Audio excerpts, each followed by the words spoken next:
Assalamualaikum warahmatullahi taala wabarakatuh. Nama saya Lokman Hakimi bin Ahmad dan saya akan membentangkan tajuk kumpulan saya iaitu Hari Kiamat. Jadi saya akan mulakan dengan definisi kiamat. Jadi apakah yang dimaksudkan dengan kiamat? Kiamat dari segi bahasa dia bermaksud kebangkitan.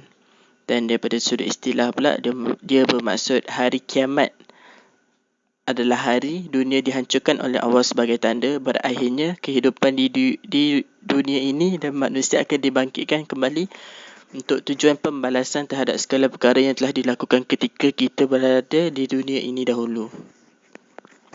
Kiamat juga menunjukkan sejauh mana manusia itu melaksanakan tanggungjawabnya serta adakah dia berjaya dalam ujian yang diberikan. Jadi apakah yang dimaksudkan dengan manusia itu telah berjaya melaksanakan tanggungjawabnya?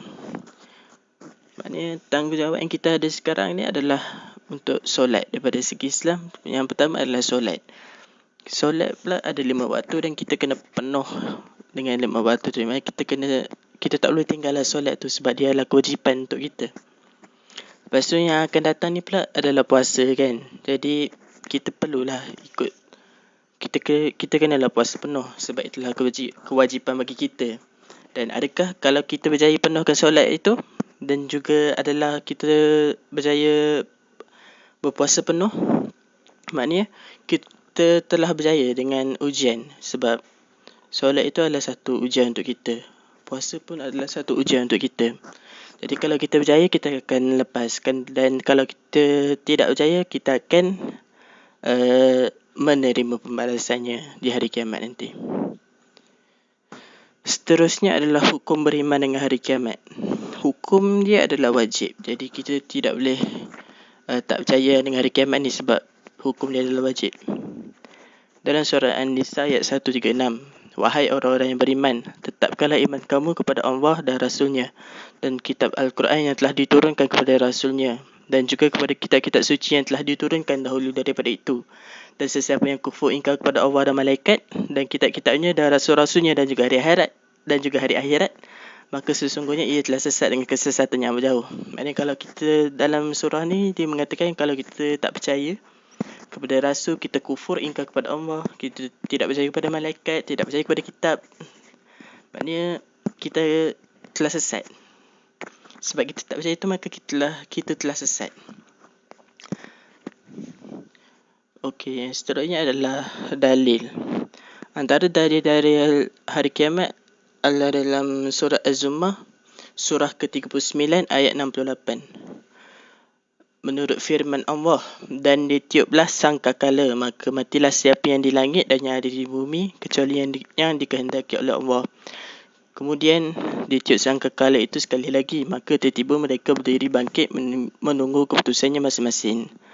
Maknanya ini adalah dalil yang mengatakan apa yang akan berlaku lah pada hari kiamat tu. Malaikat Israfil akan meniup sangkakala lah menurut hadis ni. Menurut dalil ni. Terus seterusnya adalah surah Maryam, surah ke-19 ayat 85 hingga 86. Ingatlah yang menurut firman Allah, ingatlah hari ketika kami mengumpulkan orang yang takwa kepada Tuhan yang Maha Pemurah sebagai perutusan yang terhormat, dan kami akan menghalak orang-orang yang durhaka ke neraka Jahannam dalam keadaan dahaga. Maknanya kalau kita dah berjaya kat dunia ni, kita berjaya solat, kita berjaya segala benda lah, macam puasa ke zakat, berjaya bayar zakat kan, maka kita akan tergolong dalam orang-orang yang terhormat. Dan kalau kita durhaka, maka kita akan pergilah ke neraka Jahannam dalam keadaan dahaga menurut surah ini. Sekian, terima kasih.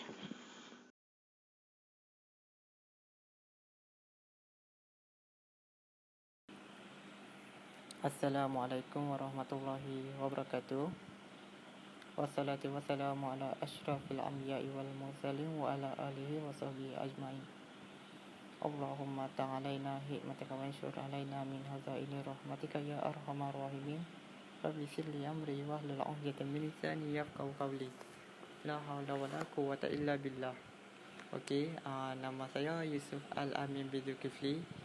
And pada hari ini saya akan membicarakan tentang tajuk yang dipilih oleh kami bertiga, iaitu hari kiamat. Okey, apakah yang dimaksudkan dengan hari kiamat? Okey, hari kiamat adalah hari dunia dihancurkan oleh Allah Subhanahu Wa Taala sebagai tanda berakhirnya kehidupan di dunia dan manusia akan dibangkitkan kembali untuk tujuan pembalasan terhadap segala perkara yang telah dilakukan ketika dahulu. Okey, bilakah kiamat akan tiba? Okey, kiamat tiba pada hari Jumaat. Namun kiamat itu kita tak tahulah Jumaat bilakah yang akan tiba. Wallahu alam. Okey, mengapakah kiamat itu tempohnya dan masanya telah dirahsiakan oleh Allah Subhanahu Wa Taala? Okey, antara sebabnya, pertama, supaya manusia sentiasa berada dalam keadaan berjaga-jaga dan tidak melakukan maksiat. Yang kedua, agar manusia sentiasa beramal soleh dan taat sepenuhnya kepada Allah Subhanahu Wa Taala.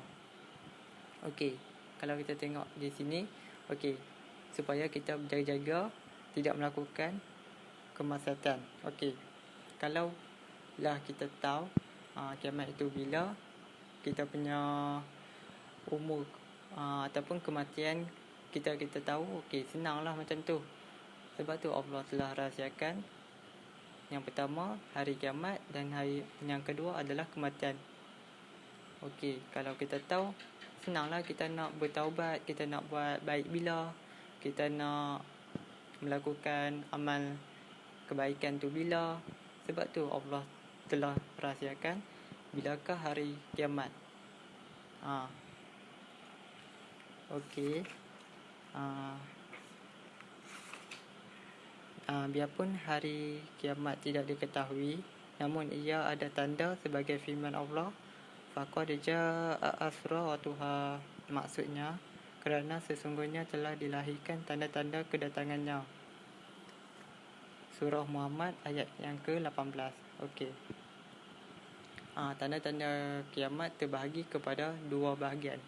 Yang pertama, tanda kecil, dan yang kedua pula adalah tanda besar. Okey, saya pergi ke tanda kecil dahulu. Okey, terdapat banyak tanda kecil berlaku kiamat, sama ada telah dijelaskan oleh hadis ataupun penjelasan oleh para ulama. Okey, yang pertama, perutusan Nabi Muhammad SAW telah dibangkitkan sebagai Rasul akhir zaman. Yang kedua pula adalah banyak berlakunya kezaliman ke atas umat kita. Yang ketiga adalah kalangan orang yang asalnya miskin dan tidak berharta menjadi kaya, serta berlumba-lumba membina rumah besar dan bangunan-bangunan yang tinggi. Nombor 4 pula adalah ramai kalangan anak-anak yang dahaka kepada ibu ataupun bapa. Nombor 5 adalah kematian di kalangan orang ulama semakin banyak. Okey, kita pergi ke bahagian nombor 2 pula adalah tanda-tanda besar. Okey, terdapat banyak sekali tanda-tanda besar atau hampirnya berlakunya kiamat. Antara yang pertama adalah matahari terbit sebelah barat. Okey, pada waktu itu semua manusia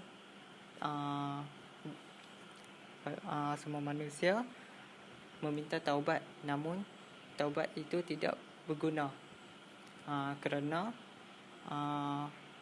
Allah tidak akan menerima taubat seseorang hamba itu pada matahari terbit sebelah barat.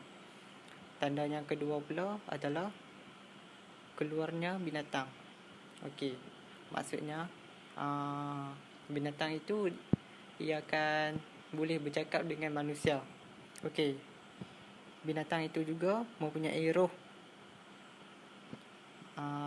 Binatang itu juga ia berakal. Dia akan bercakap dengan kita. Okey, tanda yang ketiga pula adalah lahirnya Imam Mahdi. Imam Mahdi itu siapa? Okey, Imam Mahdi ni ia keturunan Nabi. Nama pun sebiji macam Nabi Muhammad SAW, iaitu Muhammad bin Abdullah. Okey. Kalau kita tengok, okey. Sebab apa adanya sebab apa kemunculan Imam Mahdi?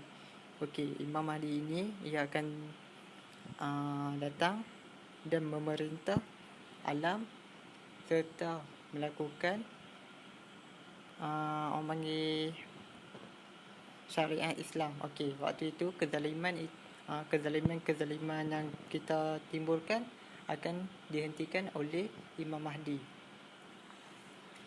Kita pergi tanda yang nombor 4 adalah lahirnya Dajjal. Okey, ia dikenali sebagai Al-Masih Ad-Dajjal kerana beberapa sebab. Yang pertama, kerana ia dapat bergerak bebas di muka bumi ini dengan cepat. Yang kedua, ia juga dikenali sebagai Al-Masih Ad-Dajjal kerana matanya juling dan betas sebelah. Okey. Tanda yang nombor 5 pula adalah turunnya Nabi Isa. Okey. Nabi Isa ini dia akan turun pada hari kiamat atas sebab Nabi Isa turun dan bertindak untuk membunuh Dajjal. Yang kedua, membawa dan memberi hukuman atau menjalankan hukuman secara adil. Tujuan yang nombor 3 pula adalah untuk menghancurkan dan membasmi salib. Yang akhir sekali untuk membunuh khinzir. Okey. Tanda yang nombor 6 pula adalah datangnya Ya'juj dan Ma'juj. Okey. Ya'juj dan Ma'juj ini dia bukan dua tetapi ramai yang macam mana Wallahu alam, tetapi bilangannya terlalu ramai.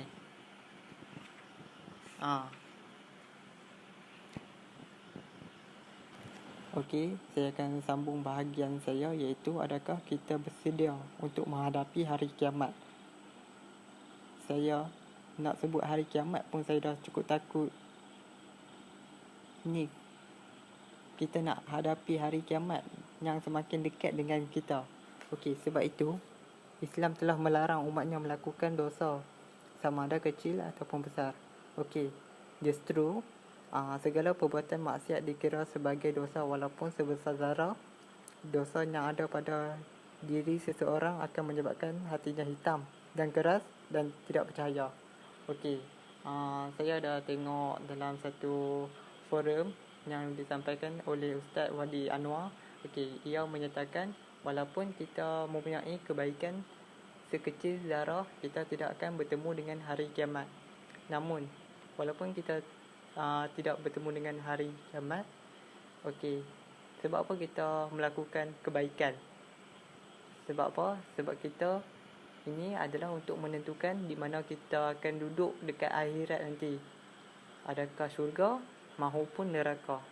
Kalau kita nak kawan-kawan, syurga kawan-kawan, kita lakukan amal kebaikan. Okey. Terdapat beberapa langkah dan cara tertentu yang dapat menghindarkan seseorang daripada terjebak ke dalam kancah maksiat atau melakukan dosa. Antara yang utama adalah mendekatkan diri kepada pencipta. Okey, kalau kita tengok pada sekarang dengan adanya penyakit COVID-19 ini, okey, kenapa adanya COVID-19? Mesti ada hikmah yang Allah telah berikan kepada kita. Okey, saya ambil hikmahnya macam contoh. Antara sebab Allah turunkan penyakit COVID-19 ini sebab apa? Mungkin Allah Subhanahu wa taala rindu akan doa-doa pencipta. Mungkin Allah Subhanahu wa taala rindu akan doa-doa kita ni. Waktu ni dah kita nak baiki kita punya amalan, kita punya kebaikan, kita punya solat. Macam itulah. Kita ambil kesempatan penyakit COVID-19 ni untuk kita memperbaiki amalan kebaikan kita. Yang tu yang nombor 1. Yang nombor 2, memohon keampunan kepada pencipta. Okey, macam mana kita nak memohon keampunan kepada pencipta? Okey, macam contoh, okey, setiap kali kita solat, waktu sujud yang terakhir, okey, waktu itu saya cadangkan kita memohon keampunan dengan doa kepada Allah. Ya Allah, keampunkanlah dosa umatku, dosa sahabat-sahabatku, dosa kedua ibu bapaku, dan serta semua umat Islam di dunia ini. Yang nombor 3, melakukan amal kebaikan. Okey, saya ambil lagi pada waktu ini macam adanya COVID-19 ini. Okey, kalau kita tengok macam bukan semua ni orang yang ada duit, okey, dengan ketepatan ada penyakitnya COVID-19, okey, kita juga boleh tolong orang yang memerlukan makanan ataupun kewangan dengan bersedekah, dengan menolong, memberi makanan. Lepas tu kita juga macam contoh, dah kerajaan cakap duduk di rumah. Okey, dengan itu kita mengambil iktibar dengan duduk di rumah. Itu juga tergolong dalam melakukan amal kebaikan. Yang nombor 4 adalah mempertingkatkan ilmu agama. Okey, macam mana kita nak mempertingkatkan ilmu agama? Dengan macam contoh, okey, saya ambil lagi macam contoh COVID-19. Okey, pada waktu ini kita semua duduk di rumah. Macam mana kita nak tingkatkan ilmu agama kita? Okey, kita juga boleh mendengar forum-forum agama melalui YouTube. Dengan itu kita dapat tingkatkan ilmu, serta kita juga boleh berkongsi ilmu dengan rakan-rakan. Kita boleh bertukar pendapat. So kita taklah jadi macam kata dalam tempurung. Yang nombor 5, okey, akhir sekali, okey, adalah memperingati mati. Okey, saya suka ini. Okey, saya ada satu cerita lagi.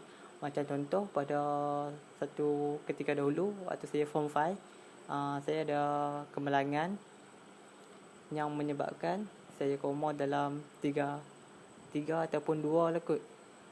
Macam tu lah. So pada waktu itu saya tak dapat sedarkan diri. Pada waktu itu waktu birthday saya, and saya telah kehilangan mata sebelah kanan. Okey, saya ambil iktibar daripada kemalangan itu. Okey, kenapa Allah telah jadikan kemalangan tersebut? Okey, Allah telah memperingatkan saya supaya supaya kita memperingatinya dengan sentiasa reda akan ketentuannya. Macam contoh, kalau kita nak tengok lagi macam mana kita nak memperingati mati. Macam contoh, kalau kita nak lakukan dosa, okey, kalau kita tengok macam contoh, macam contoh kawan ajak kita pergi merempik ke apa ke. Okey, cuba kalau kita ingatkan, okey, kalau aku pergi merempik, adakah nanti aku mati dalam keadaan merempik? Adakah itu yang Allah suka? Adakah aku suka juga mati dalam macam dalam keadaan rempik? Ingatlah kawan-kawan, hidup ini cuma sekali. Kita ambil iktibar ini dengan melakukan amal kebaikan supaya kita mati dalam keadaan redha. Wallahualam. Saya akhiri kata-kata saya dengan Assalamualaikum warahmatullahi wabarakatuh.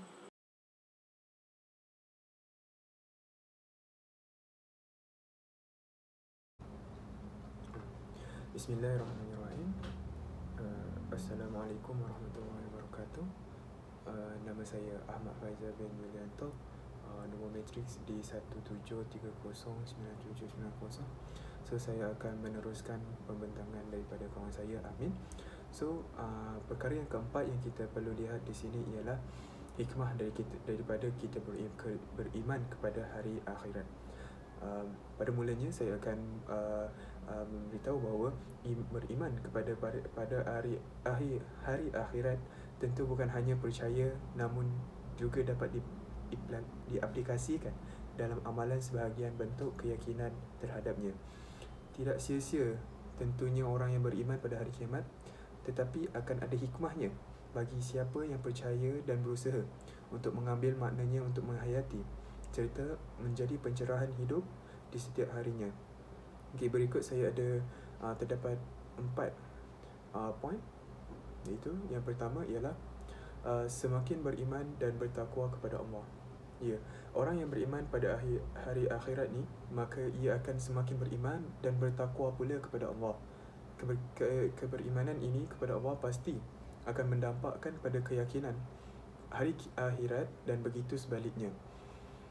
Allah yang menciptakan dan menentukan hari akhirat, maka itu hanya kepada Allah, iaitu kita hanya meminta kepada Allah saat meminta perlindungan saat terjadinya akhirat agar kita selamat untuk menuju ke kebahagiaan akhirat, iaitu menuju ke syurga. Ia dibuktikan melalui surah Al-Jathiyah ayat ke-26. A'udzubillahi minasyaitanir rajim. Qulillahu yuhyikum summa yumitukum summa yajma'ukum ila yaumil qiyamah la raiba fi walakinna aktsaran nasi la ya'lamun. Katakanlah, Allah lah yang menghidupkan kamu kemudian mematikan kamu, setelah itu mengumpulkan kamu pada hari kiamat yang tidak ada keraguan padanya. Akan tetapi kebanyakan manusia tidak mengetahuinya. Seterusnya kita akan pergi ke poin yang kedua, iaitu muncul rasa takut yang tidak mampu mempertanggungjawabkan. Ia dapat dibuktikan melalui surah Al-Anbiya ayat ke-49. A'udzubillahi minasyaitanir rajim. Allazina yahshawna rabbahum bil ghaib wa hum minas sa'ati mushfiqun. Maksud iaitu orang-orang yang takut akan azab Tuhan mereka sedang mereka tidak melihatnya, dan mereka rasa takut akan tibanya hari kiamat.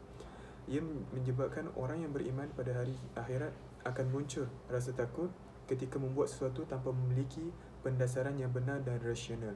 Hal ini dikarenakan saat nanti menghadap Allah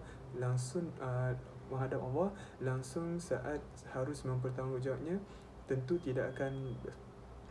kita tidak akan boleh jika sejak dunia ni kita tidak pernah mempersiapkan diri dengan baik dan membuat perilaku yang baik berdasarkan amalan yang baik. Untuk itu, orang yang beriman pada hari akhirat pasti akan melaksanakan sesuatu yang penuh dengan tanggungjawab agar dirinya dapat masuk ke dalam syurga. Poin yang ketiga ialah menjauhi kemaksiatan dan perbuatan buruk. Dia merujuk kepada surah Ibrahim ayat ke-31. A'udzubillahi minasyaitanir rajim. Kulli ibadiyallazina amanu yuqimus salah wa yunfiquna mimma razaqnahum sirran wa alaniyah min qabli an ya'tiya yawmun la bay'un fi wa la khilal. Katakanlah kepada hamba-hambaku yang telah beriman, hendaklah mereka mendirikan solat, menafkahkan sebahagian rezeki yang kami berikan kepada mereka secara sembunyi atau terang-terangan sebelum datang hari kiamat, yang pada hari itu tidak ada jual beli dan persahabatan. Di sini membawa maksud iaitu kita menjauhi maksiat adalah hikmah yang didapati oleh orang yang beriman kepada hari akhirat. Ia akan menjauhi kemaksiatan kerana pada dirinya dia akan takut dan seperti yang saya katakan tadi, berasa bertanggungjawab yang sangat berat pada nantinya. Untuk itu, dalam berbuat sesuatu, ia akan lebih berhati-hati dan penuh bertanggungjawab serta apa yang ada di dunia hakikatnya adalah dan mengetahui apa yang ada di dunia hakikatnya adalah ujian dan titipan yang akan ditanya dan disoal oleh Allah kelak. Yang keempat ialah yang terakhir ialah mempersiapkan diri dengan profesional. Ia berdasarkan surah Muhammad ayat ke-18 yang A'udzubillahi minasyaitanir rajim. Fahal yanzuruna illa as-sa'ah أن تأتيهم بغتة فقد جاء أشراطها فأنى لهم إذا جاءتهم ذكراهم. Yang bermaksud, maka tidaklah yang mereka tunggu-tunggu melainkan hari kiamat, iaitu kedatangan kepada mereka dengan tiba-tiba, kerana sesungguhnya telah datang tanda-tandanya. Maka apakah faedahnya bagi mereka kesedaran mereka itu apabila kiamat sudah datang? Hari kiamat ini akan datangnya pada tiba-tiba masa dan kita tidak akan menyangka pada hari tersebut. Maka sebagai seorang Muslim yang beriman kepada hari kiamat, kita naklah benar-benar secara profesional mempersiapkan diri menghadapinya. Iaitu secara profesional tu membawa maksud yang seperti mana? Iaitu secara sungguh-sungguh dan ada keyakinan diri dan memperbaiki diri dan juga memperbaiki secara terus-menerus, iaitu secara istiqamah dalam kehidupan dan ibadah yang dijalani.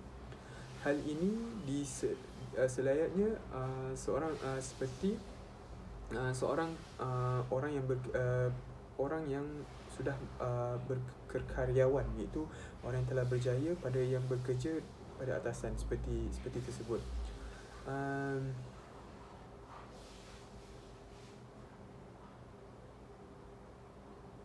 Tujuan penciptaan manusia, proses penciptaan manusia, hakikat penciptaan manusia, konsep dalam Islam dan hakikat adalah menjadi tanggungjawab dan kewajipan manusia untuk melakukannya kepada Allah. Untuk itu, berkeimanan kepada hari kiamat akan membuatkan manusia mendorong sebaik-baiknya melaksanakan misi dan visi hidupnya dalam hal-hal yang untuk memahami berbagai-bagai hikmah yang telah saya katakan, iaitu hikmah beriman kepada hari akhirat.